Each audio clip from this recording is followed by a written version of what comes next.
Welcome to The Explainer. All right, today we're tackling something huge, the science of you.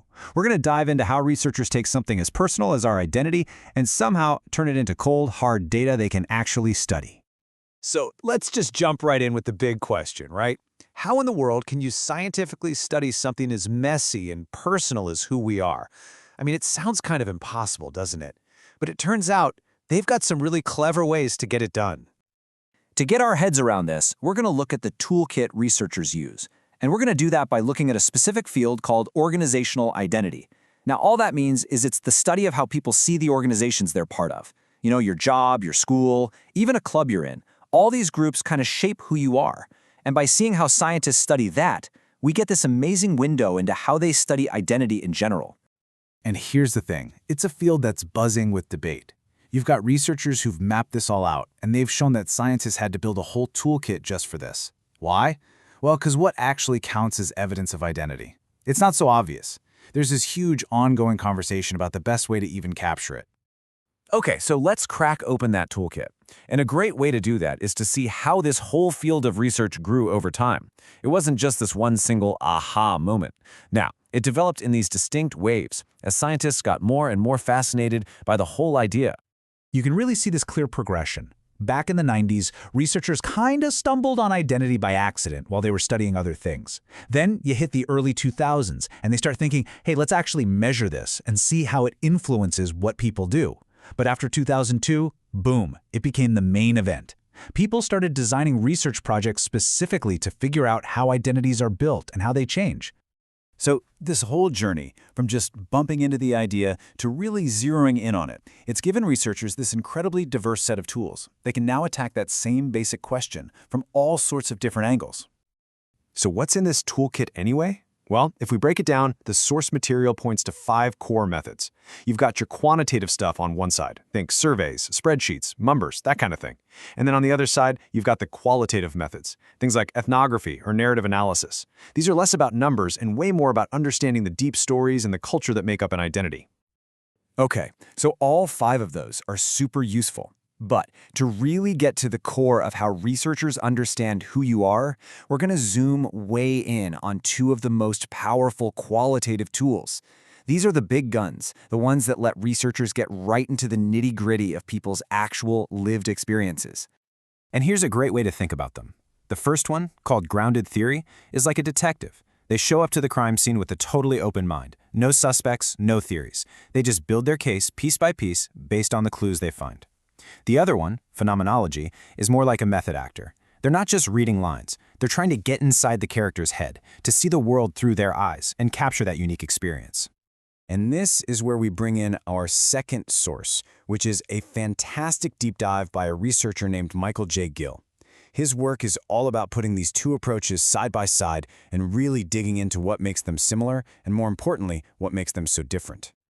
All right, so let's really get into it. Let's see how these 2 different ways of looking at the world actually work when the rubber hits the road. Okay, I know this looks like a wall of text, but what you're seeing here is basically the expert's cheat sheet, straight from the source. It's the side-by-side comparison. But don't worry about trying to read every word. We're going to pull out the absolute must-know parts for you, and we'll start with grounded theory. So, first up, grounded theory. The name tells you pretty much everything you need to know. The whole point is to generate a theory that is grounded in the data you collect.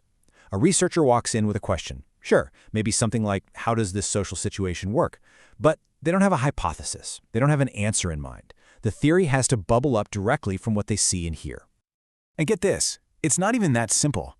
Even within grounded theory, you've got 2 different flavors. The traditional way of thinking is that you're trying to discover a theory that's just out there, an objective truth. But the other flavor, the constructivist one, says, hold on a minute. It argues that the researcher is part of the world they're studying. So their job isn't to discover a theory, but to construct an interpretation. So how do they do it?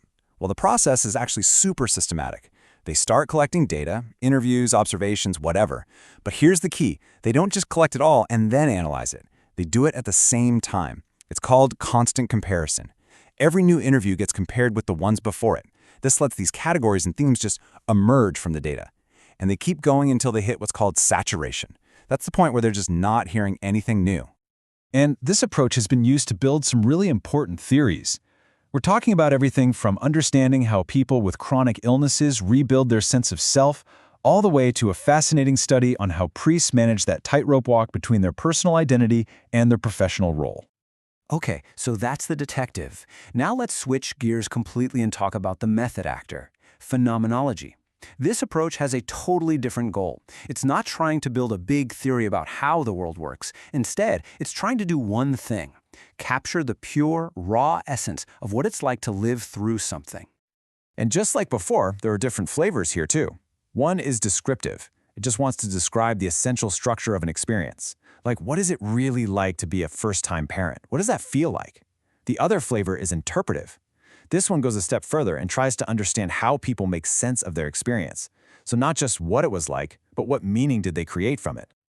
The process for this is pretty wild. It starts with a step that has a kind of weird name: bracketing.